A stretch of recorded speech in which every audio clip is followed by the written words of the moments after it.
Muri Zimbabwe Thomas Mapfumo azonyasa kuratidza kuti chibaba manje, azonyasa kuratidza kuti iye aminoti zvinhu zvaanotemba nazvo. Unotoona kuti anozama kubraibiwa kana kupiwa mota neimba naWikino Chivhayo, obva azvijamuka, obva ati aiwa musapablisha nhema kuti ndakazvibvuma, aiwa handisi kuzombozvitora. Muri Zimbabwe kwazovhugwa hombe, ashoka vanhu, achalenja nemamwe maartist ese. Muri Zimbabwe sarapinda munyaya izvizere nokuti subscribe, like, wotira on the bell icon. Tinomuchora mabhisa nokupa pano paZim News Live. Noti zvatobuda mune Handa Radio. Unenge wachinzi Chimurenga music legend Thomas Mapfumo is rubbish.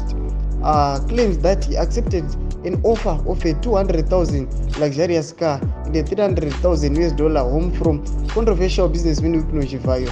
Speaking exclusively to Handa Radio on Monday, Mapfumo said, I am not that type to be bribed like that. No mashoko anotaurwa naMapfumo achiti aiwa handisi type iyoyo inongobribwa zviri so easily kudaro. Muri Zimbabwe chimoitudzai munoti kudii pamusoro naThomas Mapfumo, tikangokupinzawo mashoes ake wairamba herewe. Saka muri Zimbabwe tiudzai munoti kudii pamusoro penyaya iyi. Tine comment section medu amusangana subscribe, like, turn on the bell icon.